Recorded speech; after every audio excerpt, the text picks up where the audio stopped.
Assalamualaikum warahmatullahi wabarakatuh. Anak-anakku sekalian, kembali lagi belajar fisika bersama saya, Ibu Nurul Istiqomah. Nah, kali ini kita akan membahas tentang gerak melingkar, ya. Di materi gerak melingkar ini, Ibu harapkan kalian memahami besaran-besaran apa saja yang ada pada gerak melingkar. Kemudian kalian juga memahami penerapan gerak melingkar ini pada kehidupan sehari-hari. Tuh, anak-anakku, ini ya. Coba perhatikan animasi berikut ini. Ini ya. Ada seseorang yang goes bersepeda, ya. Nah, apa kaitannya dengan materi kita gerak melingkar ini? Coba perhatikan. Apa, Nak? Iya, di sini ada roda-roda yang berputar. Nah, ada roda-roda yang berputar. Selain itu apa? Nah, ini orang ini dia juga bergerak lurus menempuh jarak yang lurus. Jadi roda ini sekali dia berputar, dia melakukan dua gerak sekalian, yaitu gerak lurus juga gerak melingkar, berputar pada porosnya. Ya, anak-anakku. Nah, anak-anakku sekalian, apa itu gerak melingkar? Nih. Apa yang maksud dengan gerak melingkar? Mari kita bahas. Nah, gerak melingkar adalah gerak benda atau titik dengan lintasan berbentuk lingkaran. Nih, contohnya adalah gerak pada sebuah roda yang berputar pada porosnya. Ini ya. Nah, kemudian apa aja besaran-besaran yang ada pada gerak melingkar? Ini. Yang pertama adalah periode dan frekuensi. Apa itu periode dan frekuensi? Nih, perhatikan. Misalkan ada benda A. Benda A ini dia bergerak, berputar, kembali ke A. Maka benda ini dikatakan sedang bergerak satu kali putaran. Nah, waktu yang diperlukan untuk melakukan satu kali putaran ini, inilah yang disebut dengan periode. Dilambangkan dengan huruf T, T besar. Rumusnya T ini adalah T kecil per N. Nah, T ini adalah T waktu, satuannya sekon, N-nya adalah jumlah putaran.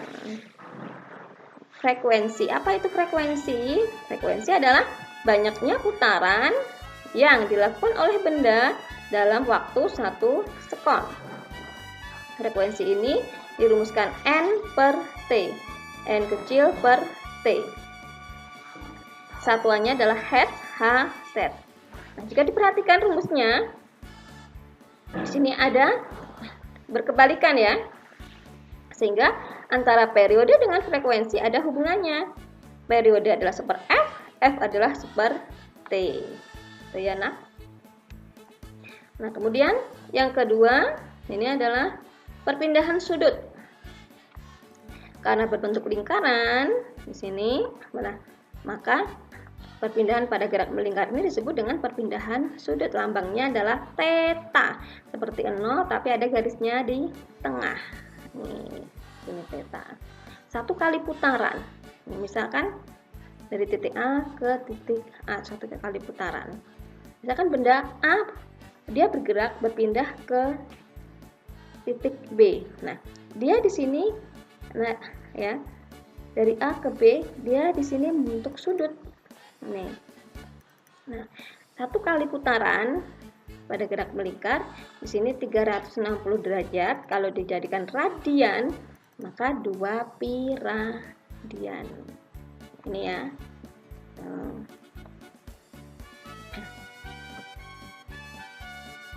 Berikutnya adalah kecepatan sudut rata-rata.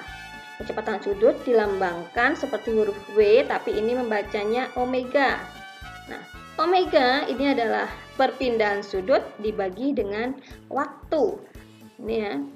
Jadi omega sama dengan delta theta per delta t.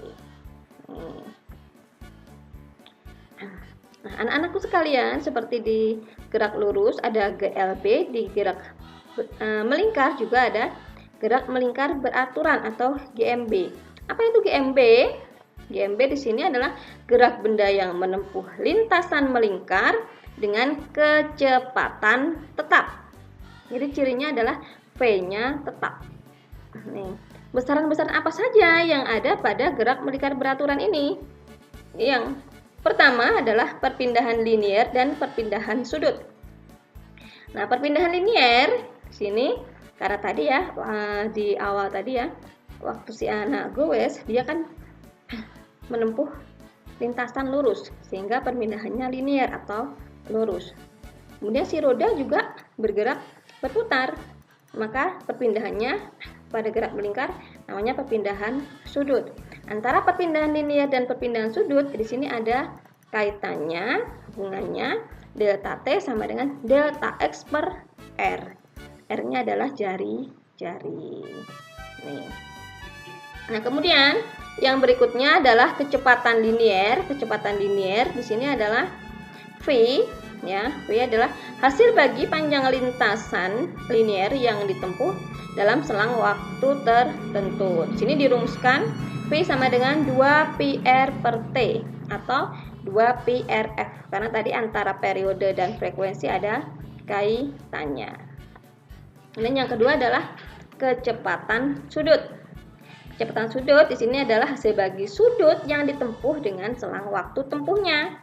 Omega di sini 2pi per T atau 2πf. Tadi yang linier ada R-nya, yang sudut enggak ada R-nya. Sehingga antara kecepatan linier dengan kecepatan sudut ini ada hubungannya. Di sini ya. Sehingga V sama dengan omega dikali dengan R atau omega sama dengan V per R. Nah, kecepatan sudut ini satuannya radian per sekon. Radian per sekon, putaran per sekon. Nah, bagaimana jika satuannya dalam RPM? Radian per menit, putaran per menit. Jika diubah ke radian per sekon, caranya yaitu radian putaran. Satu putaran tadi kan 2pi, maka 2pi per alias bagi ya per menit. Satu menitnya kan 60 sekon. Sehingga tinggal dikalikan 2pi per 60. Ini contohnya misalkan 5 rpm. Jadi 5 dikali 2pi per 60. Nih, ini ya. Nah, yang terakhir besarannya yaitu percepatan dan gaya sentripetal. Percepatan namanya A kecil. Jangan salah ya. Kalau A besar nanti luas. Ini A kecil. Sentripetal sehingga tambahin S kecil. Sehingga percepatan sentripetal AS di sini dirumuskan V kuadrat per R. Ya. V tadi diuraikan karena ada kaitannya dengan omega.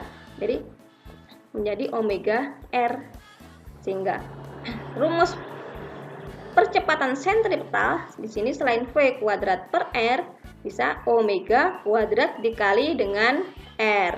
Ini ya. Sedangkan gaya sentripetal, gaya itu kan F, rumusnya kan M kali A. Itu tinggal dikalikan dengan masanya aja. Percepatan ini nanti dikalikan dengan masanya dapat gaya sentripetal. Itu ya.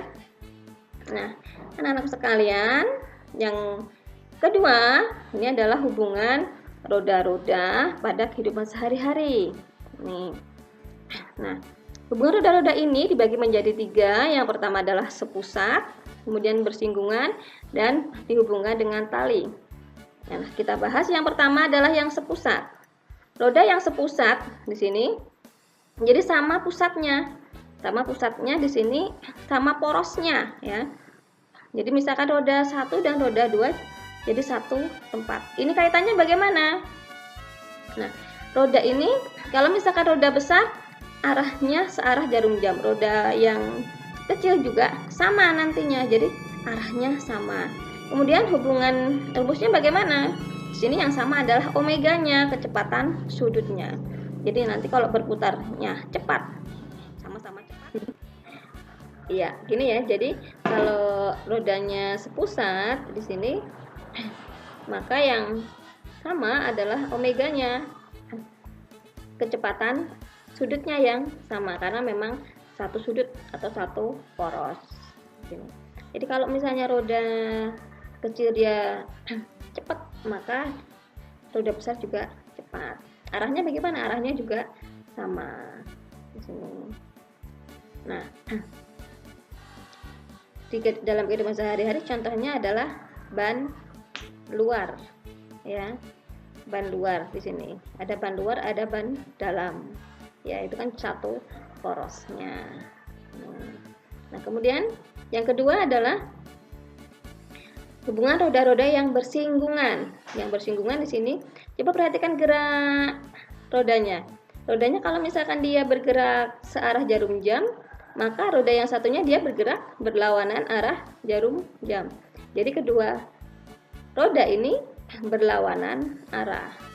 Kemudian gimana yang sama apanya? Yang sama adalah kelajuan liniernya. Kalau ini dia bergerak cepat, ini juga sama cepat juga. Ini ya. Sehingga berlaku persamaan V1 sama dengan V2 atau omega 1 R1 sama dengan omega 2 R2. Ya, kehidupan sehari-hari contohnya adalah roda gear. Nih. Dan yang terakhir adalah roda-roda yang dihubungkan dengan tali atau rantai atau sabuk. Gimana? Kalau misalkan roda yang kecil ini dia bergerak searah jarum jam, roda besarnya bagaimana? Ya sama, arahnya juga sama. Nah, di sini persamaannya yang sama adalah sama seperti yang roda bersinggungan tadi ya. Yang sama adalah V-nya. Kecepatan liniernya V1 sama dengan V2 atau omega 1 R1 sama dengan omega 2 R2. Pada kehidupan sehari-hari ini pada roda sepeda depan dan belakang misalkan. Tapi ini kan rodanya bentuk ukurannya sama pastinya. Ini ya. Nah, itulah anak-anakku penjelasan tentang gerak melingkar. Semoga ada manfaatnya. Tetap semangat belajar di rumah. Jika harus keluar, jangan lupa jaga jarak, pakai masker, dan sering-sering cuci tangan menggunakan sabun. Demikian. Wassalamualaikum warahmatullahi wabarakatuh.